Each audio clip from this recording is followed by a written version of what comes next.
Good afternoon. Delighted to be here. I've been sitting there for most of yesterday and today, and now I'm on the stage with Harish. I think we all know the topic, and I'm going to kick off immediately. So we're talking about consumers. We're talking about, and we're all consumers here. There's not one person who's not a consumer.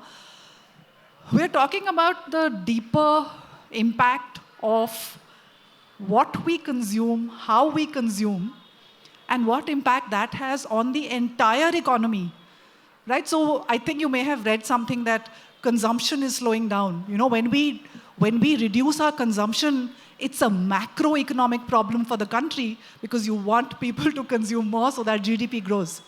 So Harish and I are going to have more of a conversation than Q&A. But when we talk of consumer, Harish, I want to make a clear distinction. So my work is all in the space of finance, money, retail finance, consumer issues in finance.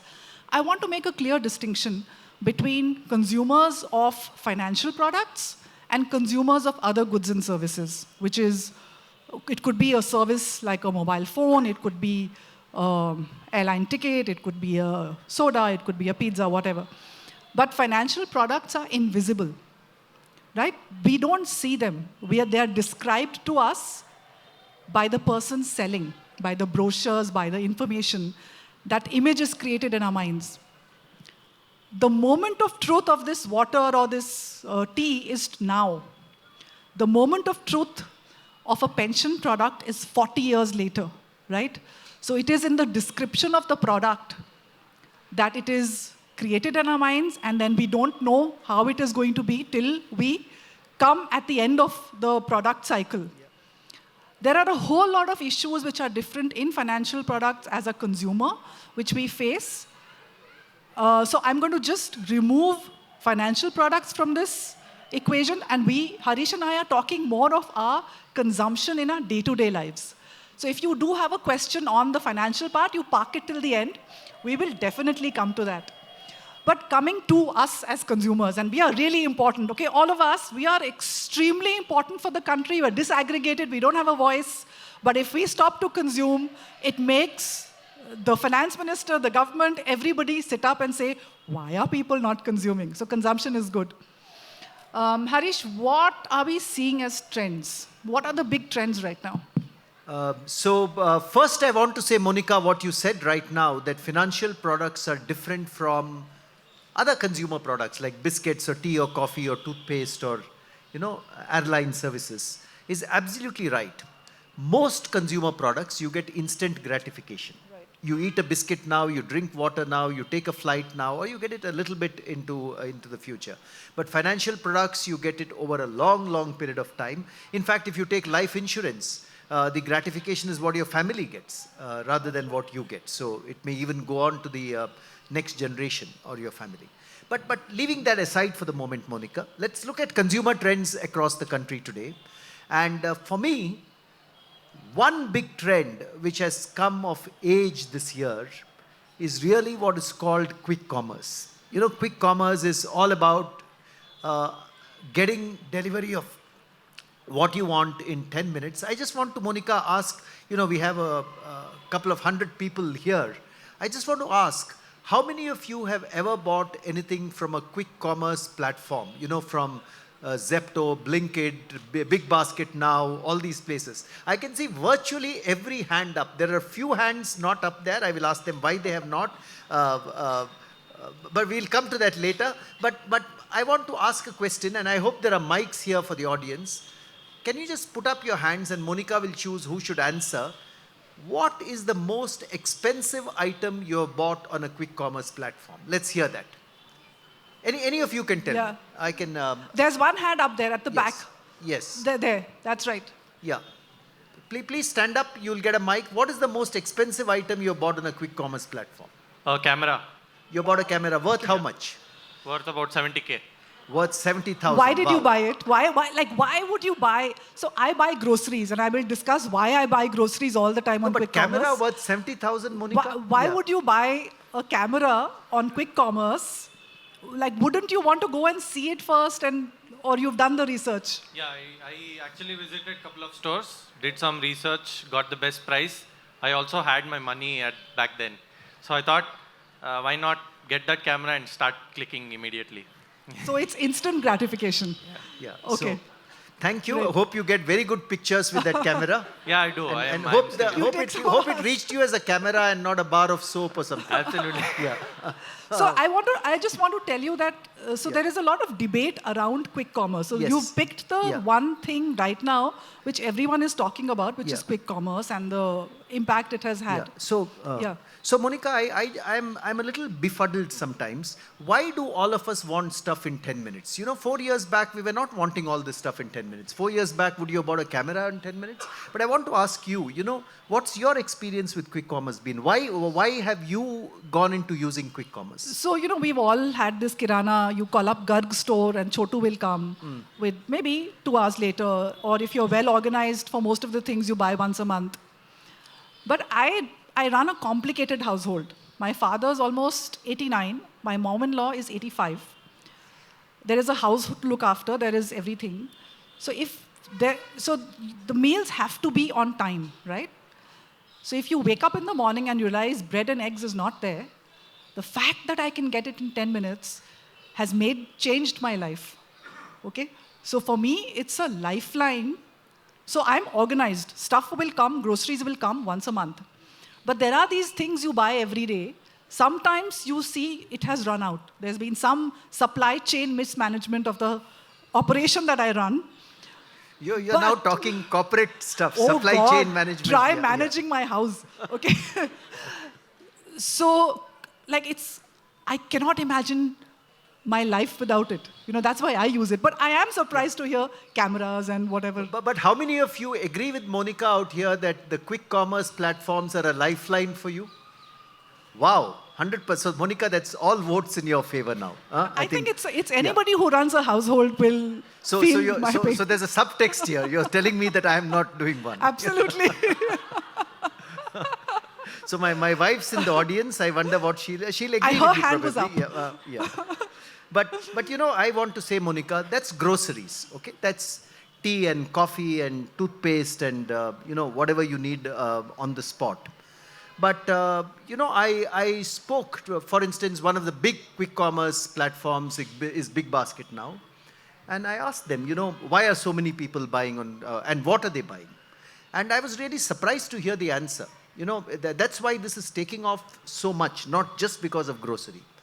They said that people are buying electronics on quick commerce. Camera is a very good example, but they have a partnership with Chroma, and actually they delivered the first iPhone in 7 minutes, not even 10 minutes. Imagine that, an iPhone reaching you in 7 minutes.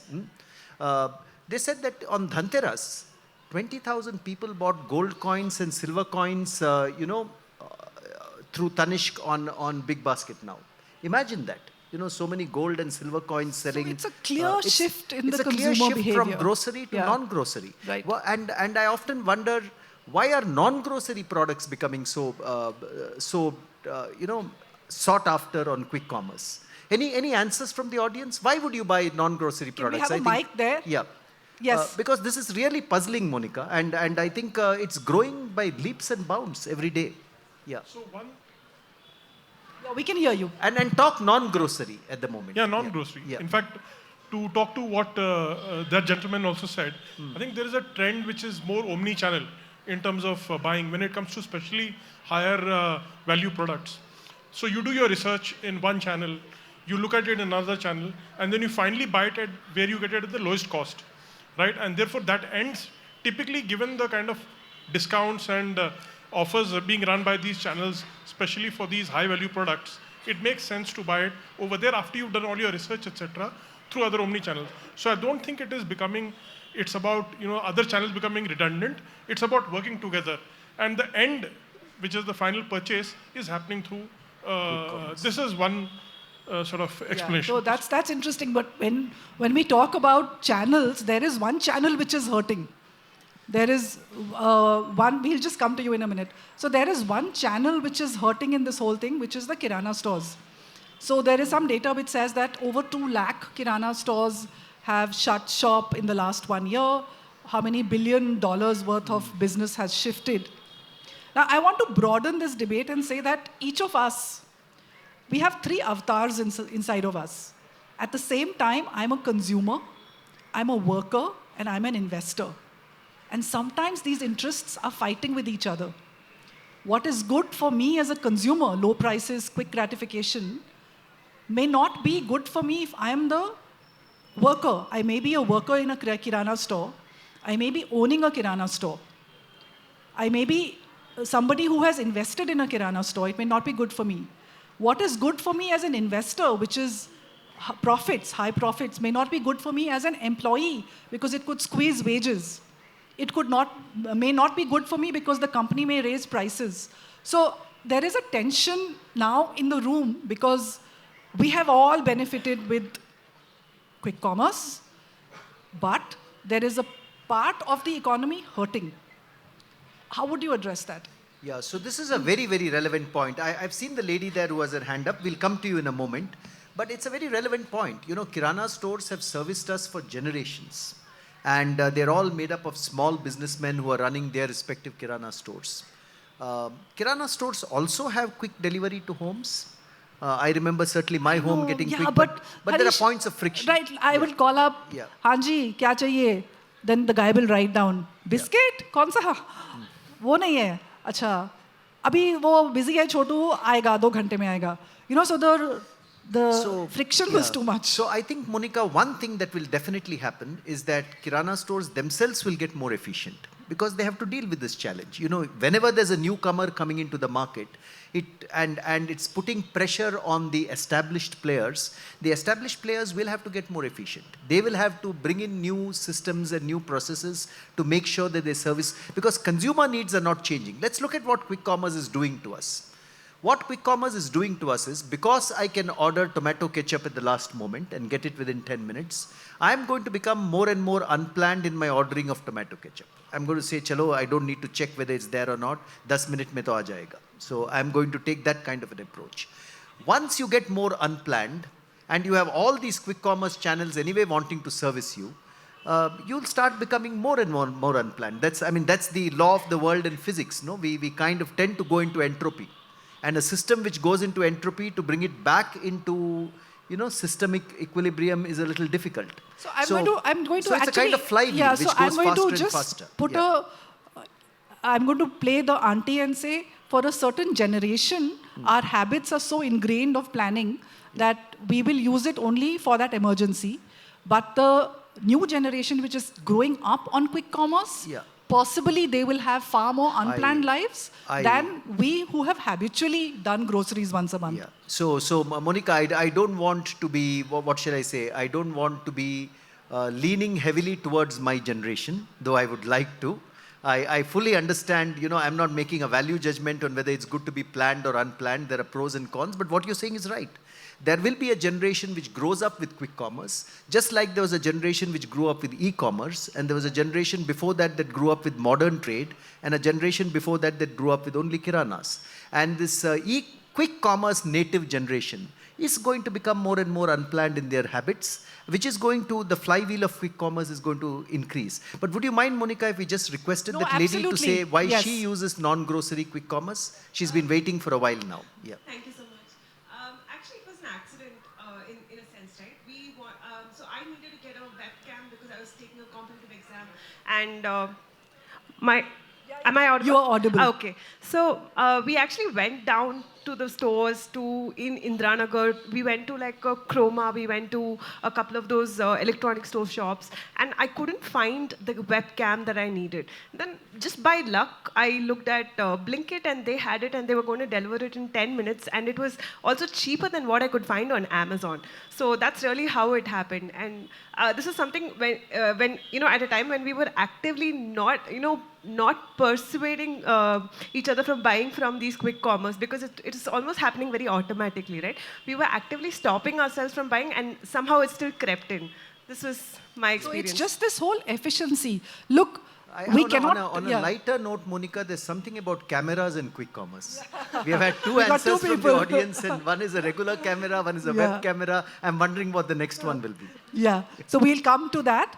There is an efficiency argument in quick commerce, But how many in the room would agree that, so there is a livelihood issue now, there is a consumer convenience issue. How many of you think the government should intervene to somehow solve this problem for the Kirana stores? How many of you? But Monika, let me present the other side of the Okay, debate there sure, before we we'll- open it up. The other side of the debate, I think, is that quick commerce companies are also creating jobs for people who deliver, for the dark stores that are being put up where these products are being stored. So there is a job creation happening there.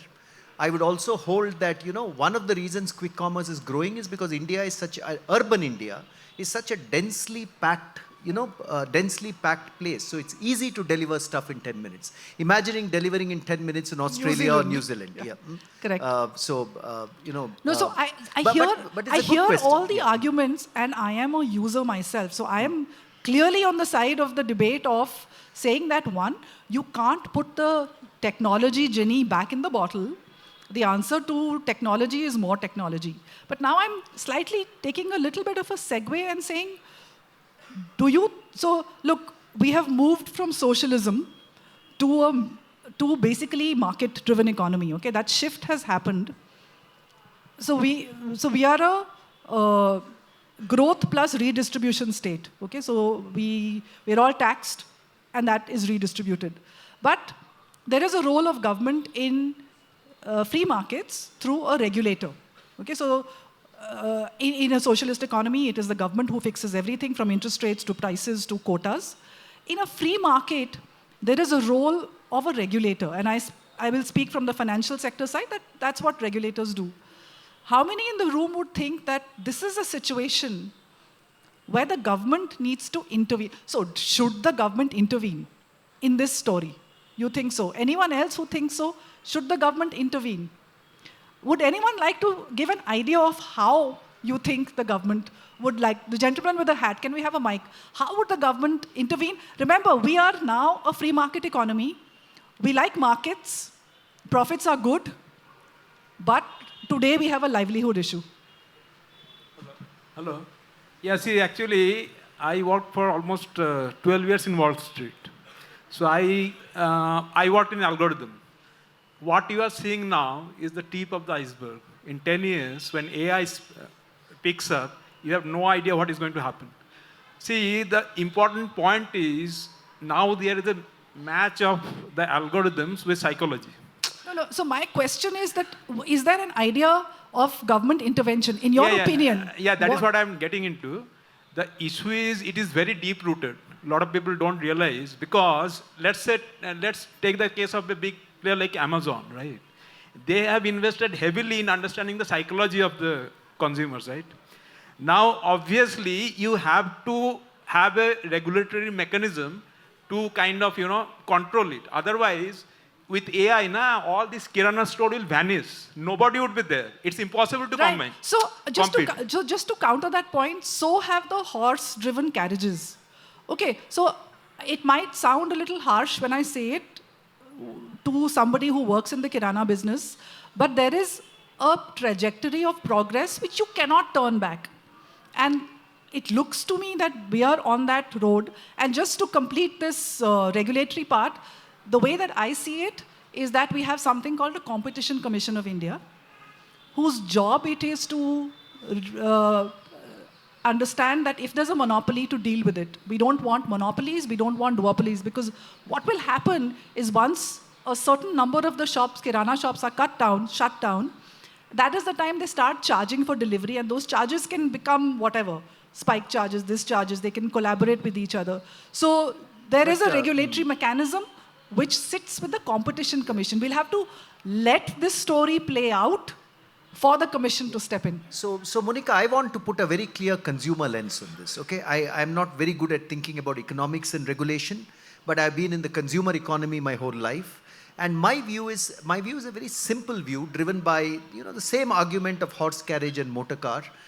Eventually, what's more convenient to the consumer will win out. It doesn't matter, okay? yes, there is a role for the regulator in ensuring that a monopoly does not become very, very dominant and does not squeeze the consumer. But eventually, the technology that helps the consumer is going to win out in the long term. And I think we are going to see this. I think we are going to see quick commerce companies grow and grow. There will be some regulation which may come in at a later stage if one or two of them become, very, very strong Right. monopolies. Right. So just one last point on the kirana. So when this whole wave of new corporate delis came up, the kirana stores didn't have the imported olives and the cheese. It took them 6 months to start procuring. So they are not rolling over and dying.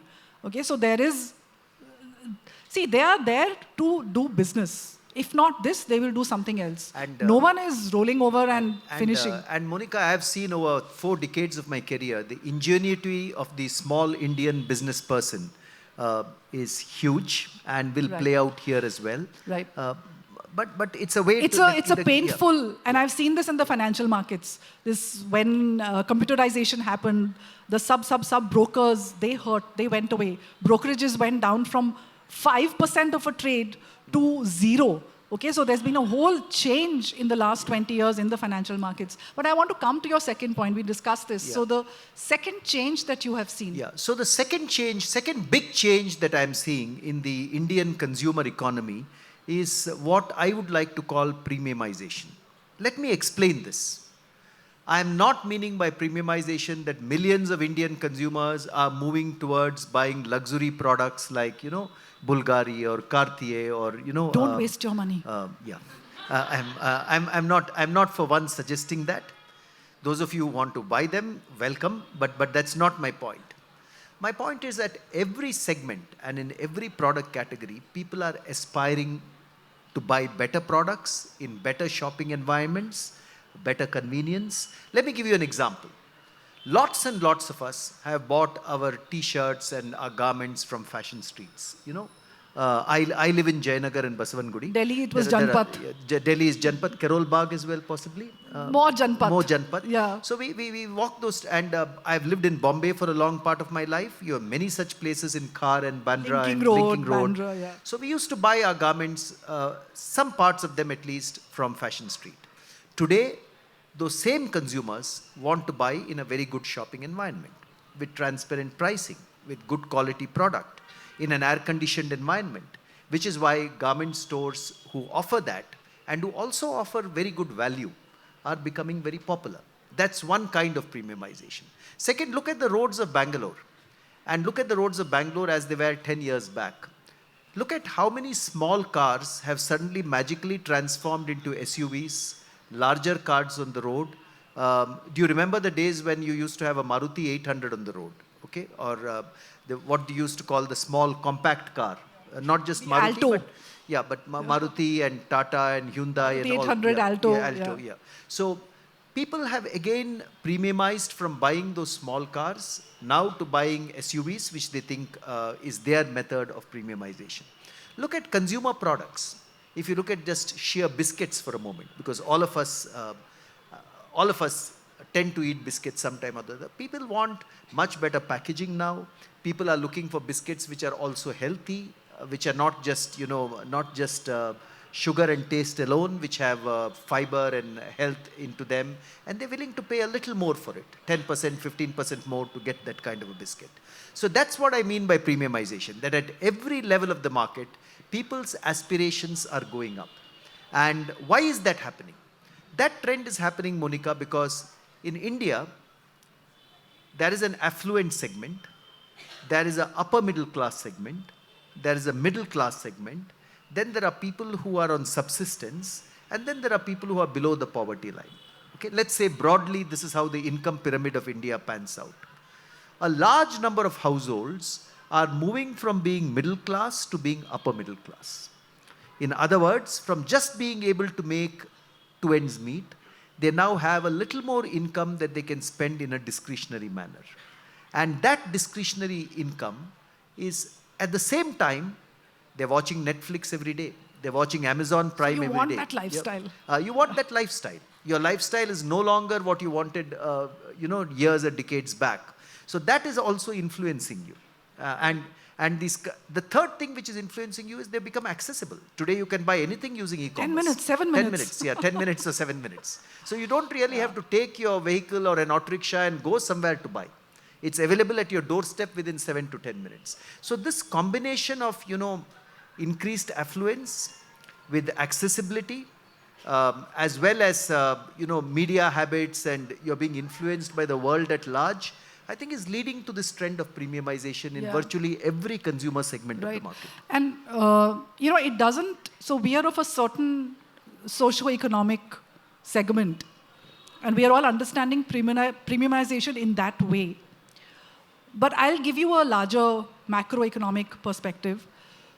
So the very poor, there's a concept called subsistence. That number used to be 60% of Indians were termed as extremely poor by the 1980s.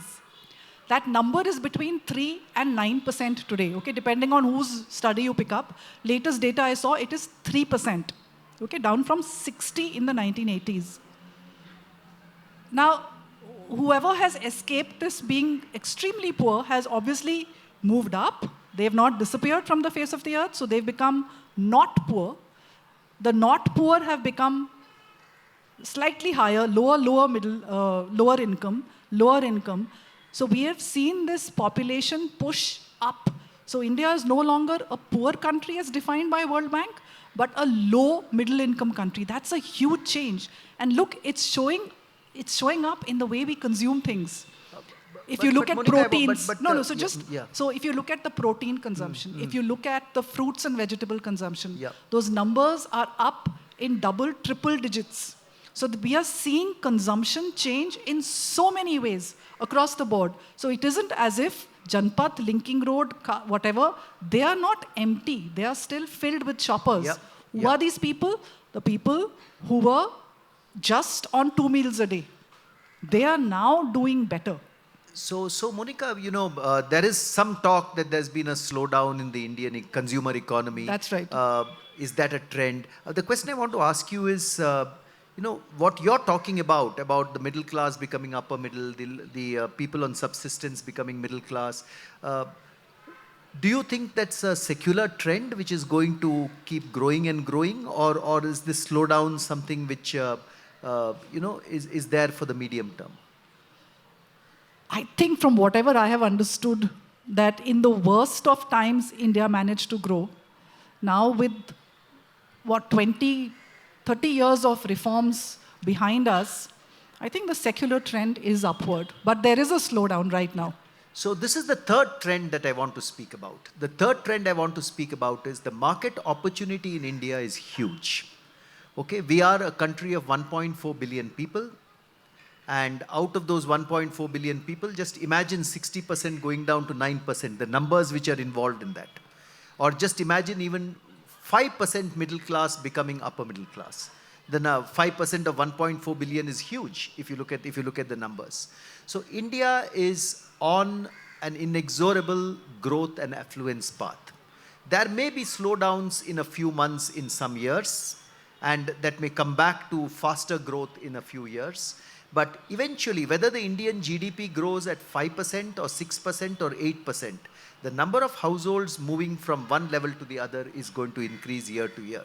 So the third consumer trend, Monika, that I really want to pin down is that India is a market of huge opportunity, and the number of consumers who are going to have the affluence to buy products which they could never have afforded in the past is going to go up and up and up. Yeah. And, look at it like this. There was a time in India where very few homes had refrigerators.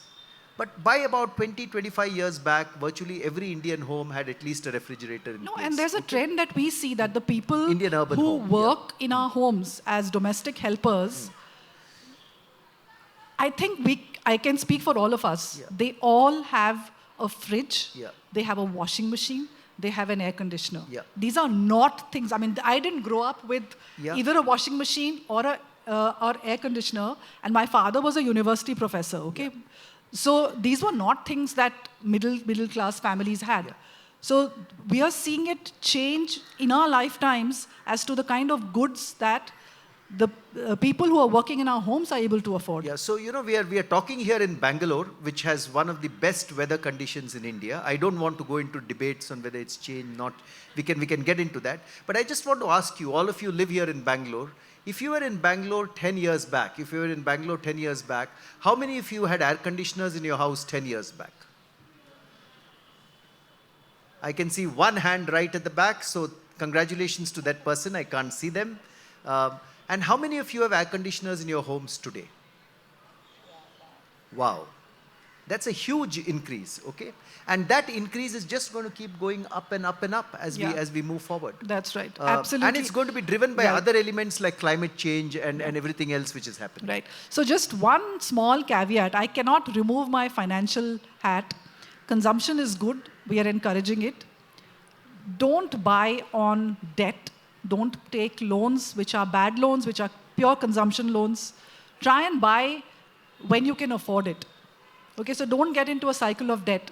You had an interesting take on the... Yes. So I had an interesting take on it. Monika is far more financially literate than I am. But when she mentioned this, what struck me is that all of us have a balance sheet and we have a profit and loss account. Our balance sheet is the wealth that we have managed to, accumulate over the years. It could be wealth or it could even be liabilities. I'm not saying which way it turns. And then you have a profit and loss account, which is your income per year. So I personally feel that anything you do to deteriorate your balance sheet is the wrong thing to do. As long as you're able to consume out of your profit and loss account, out of your income for the year, unless you're investing in a big thing, you're investing in a house or something that's different. Think of it, when you are taking a loan, is that value of that thing going to grow or reduce? If the value of the thing that you're taking a loan for is going to grow, it's a good loan. If you're going to borrow to eat dinner, it's gone. So I'm going to open it up for questions. This borrowing to eat dinner, Monika, I must mention to you, okay? I have tried my best to get reservations at some of the popular restaurants in Bangalore. And believe me, it's very, very difficult. That's what a growing economy does. That's what growing at what 6%, 7% does. Yeah, it's. Okay. I just came back from Bombay yesterday by a flight. Chock-a-block full. No place to sit in the flight. So people are very clearly, people are traveling, people are going on holidays, people are buying. Good, now, whether good they're for borrowing, GDP. whether they're borrowing Good to do for it the or GDP, doing, good for markets. I'm going to open it up for questions. Please keep your questions short. But Monika, before we go to questions, I know we have 9 minutes left. I want Monika, I've been a fan of Monika's writing. She's written some wonderful books, Let's Talk Money, Let's Talk Mutual Funds, which are all about encouraging us to become financially literate. And as consumers, we should be financially literate. I'm going to ask Monika to tell us what her books are about and why should people read her books. Very briefly. And here is one of them. Okay, thank you. Thank you. Basically, it's about financial stability. I don't promise to get you rich quick. But I do promise financial stability. I do promise you that you will build a system which you will use through the rest of your life. So that's the simple proposition that I don't want to give you the answers. I want you to do the work. I will show you the way. I will give you the tools. I will never give you a list of 5 products to buy. So it's a little, it's not Maggi noodles. It's a very slow cook. So my work needs time. It needs your participation because each life is different. The products that you buy have to work for you in your situation. So that's what I do. And your book is right here. So and this Maggi noodles brings me, we are all in the minutes combination today. 10 minutes, 7 minutes. Now Maggi noodles is 2 minutes. Yeah. So my book is very simple, okay? This is my latest book, Jamshedji Tata, Powerful Lessons for Corporate Success. It's not a biography of Jamshedji Tata. Since we are in a consumer session, I want to say that, if you live in India today, most of you or many of you are probably, using some Tata brand or the other.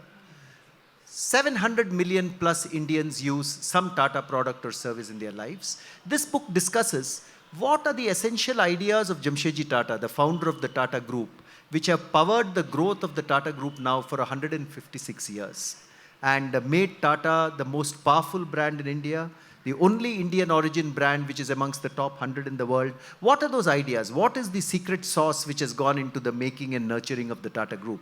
That is the simple thesis of this book, and how those ideas have flown and been nurtured for 156 years. Definitely worth a read. Absolutely. I'm going to open it up for questions. Gentlemen here. Hello. Yeah.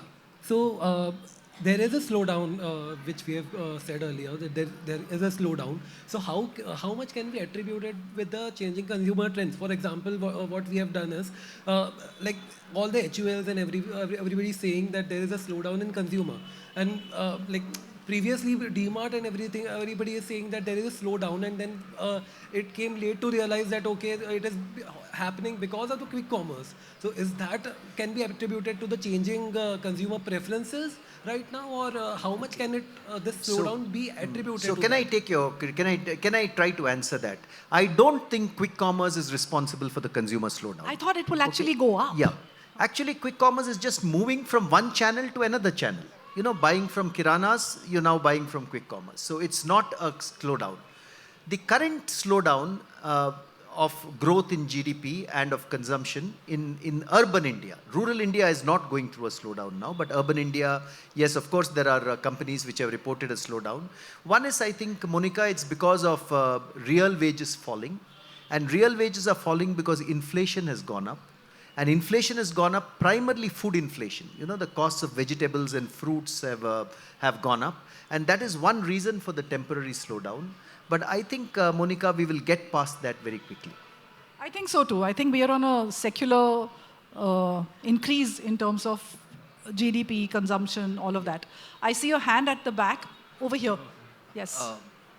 Okay, this is... Yeah, at the back first, and Yeah, then we'll hello. come to you. There's one gentleman at the Okay. back. Yeah.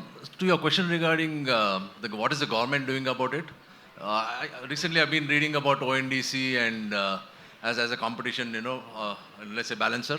So what do you think about ONDC, and will it be a major player? I think ONDC has some distance to go. So I know the platform, I know what they're trying to do.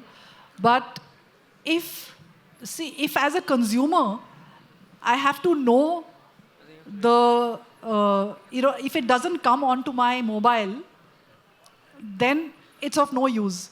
So there is some friction between that platform being used so that it is available to us on our mobiles the way that we want it.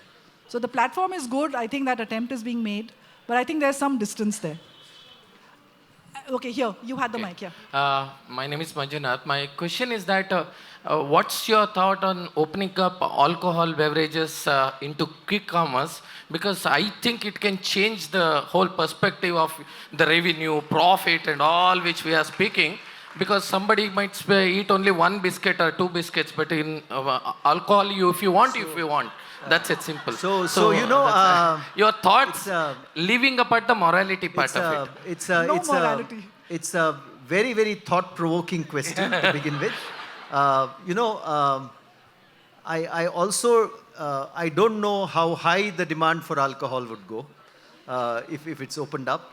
I really don't have thoughts on alcohol being opened up for quick commerce. I don't know what kind of social impacts there are if alcohol can be delivered in 7 minutes, 5 minutes. I'm not aware, so I'm not going to pass a judgment on it. But it's an interesting question. You could pose it to the alcohol companies and to the quick commerce companies, both of them. Yeah. Okay, at the back there. Yes.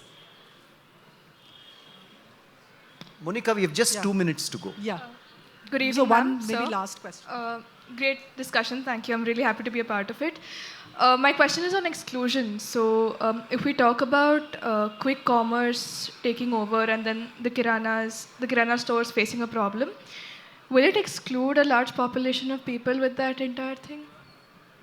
Do you mean in terms of livelihood? In terms of livelihood and also in terms of access. So, the data that I see is that it is actually tier 2, tier 3 cities who are doing better than tier 1 on quick commerce.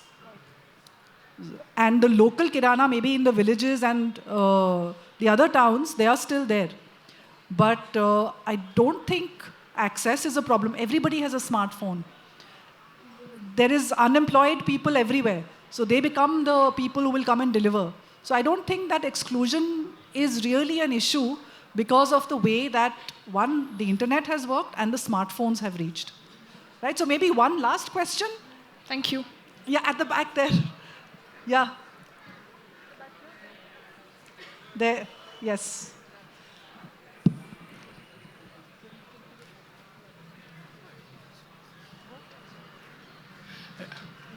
Hello. Yeah, my question is about the quick commerce. Do you think the current financials are sustainable? Swiggy, Zepto are burning cash. Zomato, I think for the first quarter, they have reported some profit, but that's only on the food delivery. On the quick commerce, they're still on the negative. So is this going to be sustainable for the future? You know, I heard this when Amazon had started all those years back. That is it ever going to be sustainable? How are they? They're only showing losses on their balance sheet. But I think something fundamentally changed. One with the venture capital industry and the ZERP era, the zero interest rate era of the US. Something fundamentally changed with economics and business.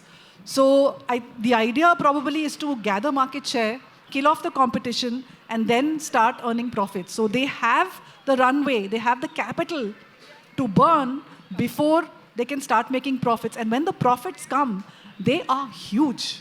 So the only thing I want to add to that, to what Monika said, is in the long term, but like Keen said, in the long term, we are all dead. But in the long term, I think businesses will need to be profitable to survive. Okay? Absolutely, and, but it's we've a seen matter that of how happen. long you can hold but on. we've seen that with all of the new technology companies, whether it's whether it's an Amazon or a Airbnb. You know, so the profits do end up coming. Okay. So we are almost at the end. So I want to just we won't be able to take any more questions, but Monika and I will try to hang around at the bookstore for a while. Absolutely, yes. But both of us, we are at a literature festival here, and I hope one impact of this consumption session is that consumption of books will go up. That is a trend that we would all like to see. Absolutely. So Monika and I are going to stand right here with our books for a moment.